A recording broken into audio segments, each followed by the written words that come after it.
Hello everyone. So this is the first review on vectors and how to analyze their components. So this video is primarily first to understand how to analyze vector components. And this is the important video before going on to finding the resultant and vector addition, multiplication, and etc.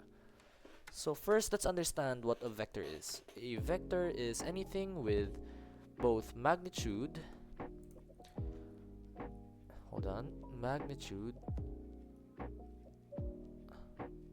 if the thing would get out of the way, magnitude and direction.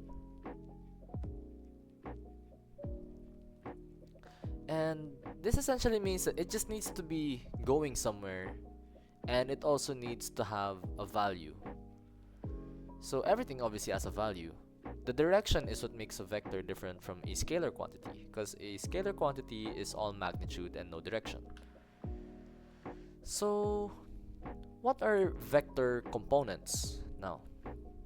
So, let's draw ourselves a xy plane or Cartesian plane. This is the x-axis and this is the y-axis. So I guess based on that information, you could say that any vectors that lie on the x-axis are our x components, and any vectors that lie on the y-axis are our y components.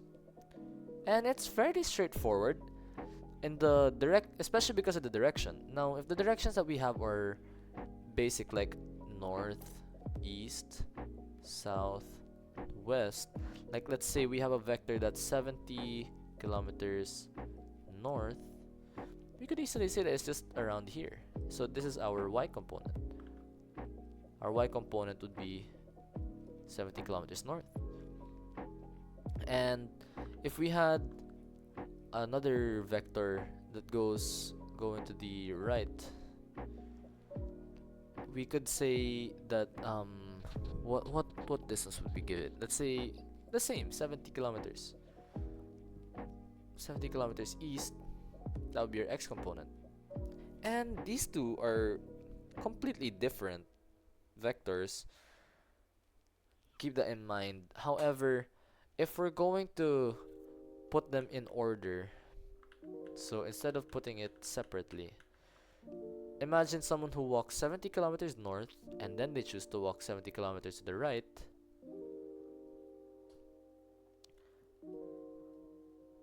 70 kilometers east. Our first y component is going up 70 kilometers, and then the next x component would be 70 kilometers to the right, because we're not going up anymore, it's just straight east. So that's how you identify x and y components. X and y components are the most straightforward at the primary directions. So north, south are mostly the y components, and east and west are the x components. So these are the most straightforward descriptions or telltale signs of the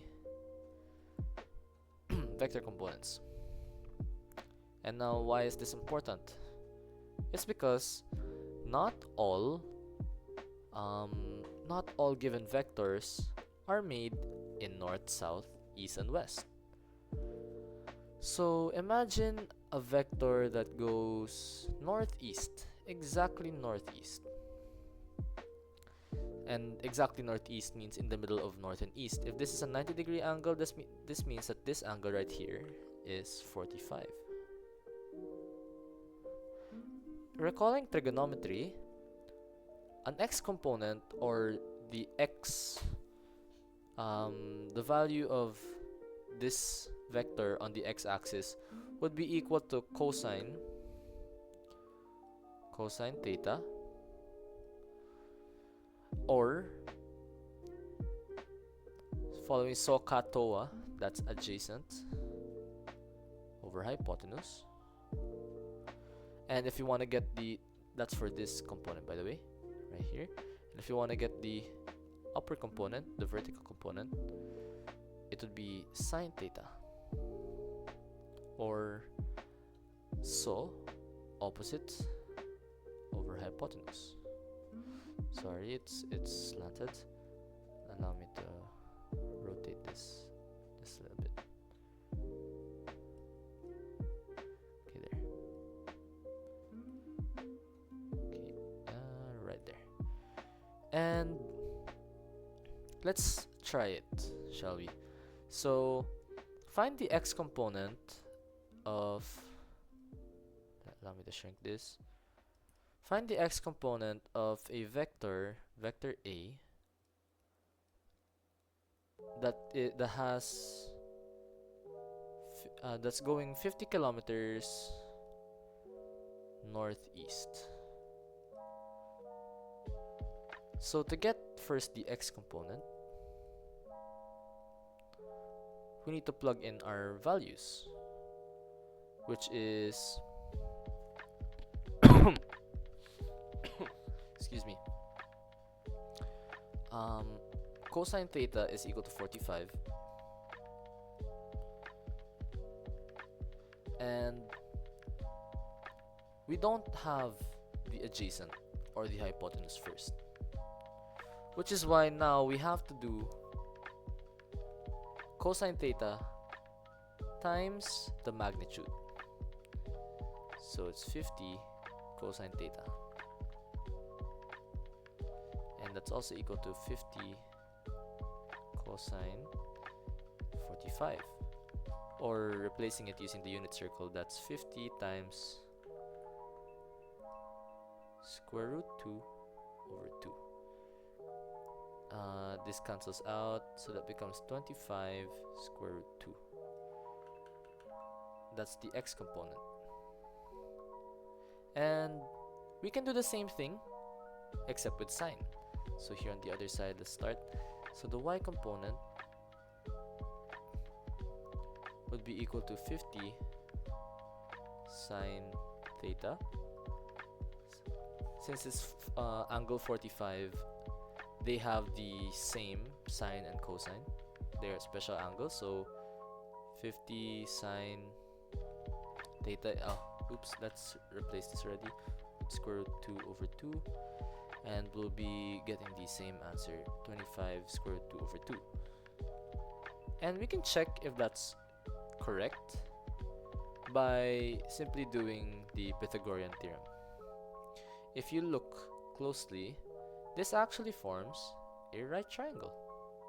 So this x component, 25 square root 2, and this y component, 25 square root 2, when plugged into the a squared plus b squared equals c squared, that should equal 50.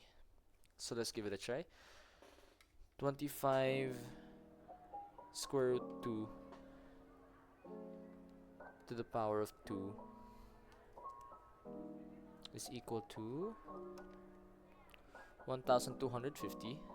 So times 2, so that's square root 2500 is equal to 50. Is that correct? Yes. So that means the x component of this certain example, hold on, let's color this differently. Let's make this white, and let's put this up here.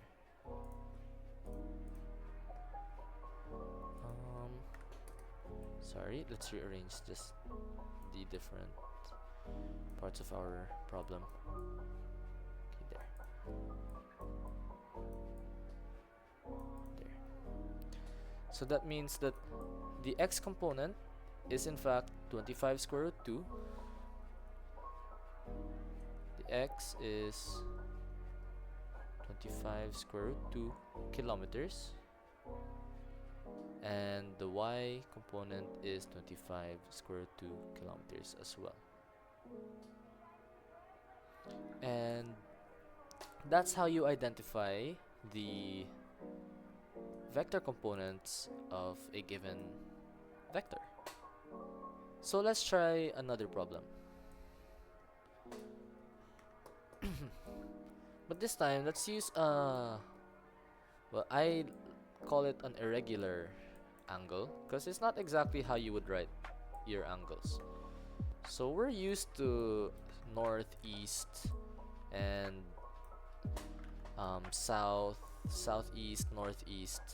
We know that they're basically equivalent to 45 because they're special angles and they lie in between the quadrants. However, not every single test paper will have those types of directions written on them. And what type of directions might they have? So there are how many? One, two, let's count. So first there's north of east, there's east of north, there's west of north, west of north, north of west, west of south, south of west, east of south, and south of east. So 1, 2, 3, 4, 5, 6, 7, 8. Oh wait, 1, 2, 3, 4, 5, 6, 7, 8. Yes, correct. So there are 8 different directions. And how do we determine which one is which? So essentially, you can just go about the reference points. So for example, north of east. Of east means we're starting here and they're moving upwards. So that's the angle that we're going around. These all represent angles, by the way. These are angle designations. So when you see this, it's describing the direction of the angle. So north of east is from the east going up, because it's going north of east. Now how about east of north? From here, it's going to the right. From the north axis, it's going to the right. Now how about west of north? From west of north, it's going to be of north, going to the left. From north of west, that's going up from west. West of south, that's south going here. South of west, going down. East of south, east of south, from south going to the right, and south of east, down going to the left. So now imagine getting the components of this vector. Let's try vector A. Let's erase this.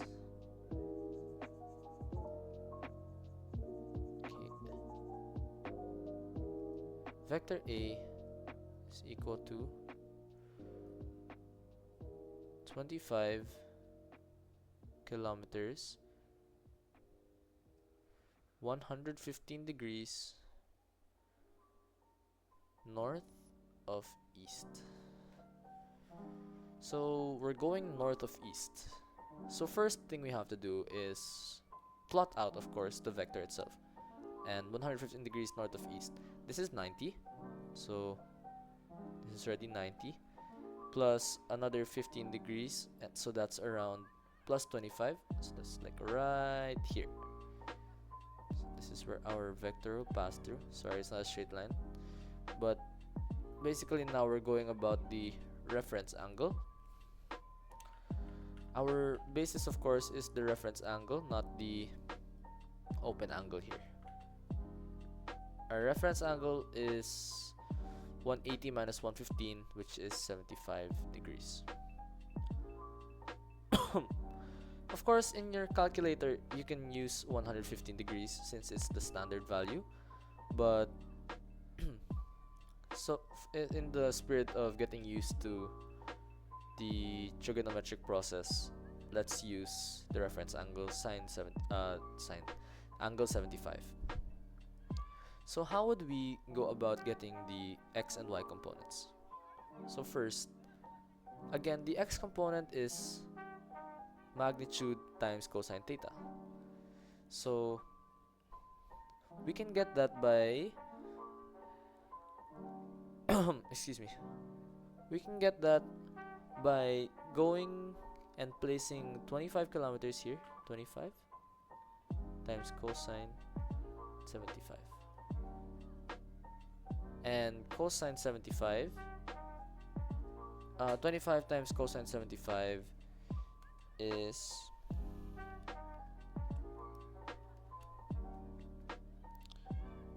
in decimal 6.470, but that's negative because cosine in the second quadrant is negative, so negative 6.470,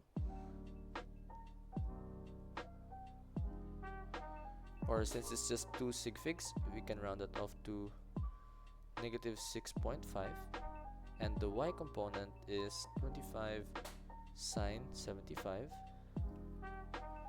which is equal to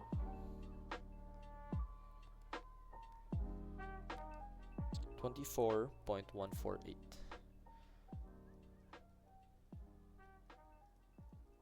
Or rounded off to 2 significant figures again, that's just 24.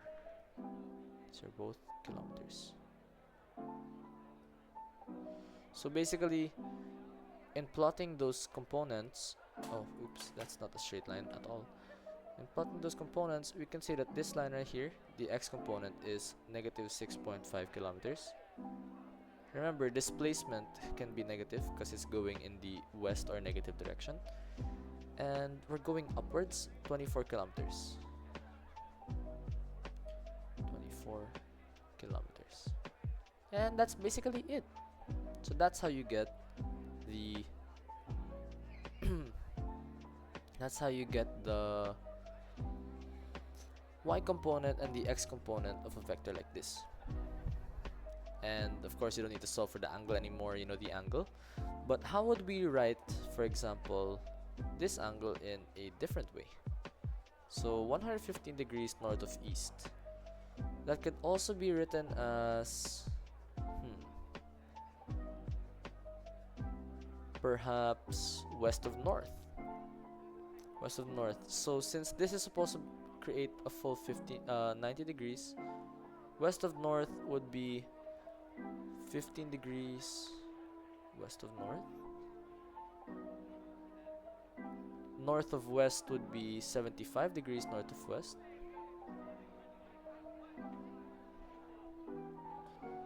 And really, these three are the only applicable ones, or the best suited versions.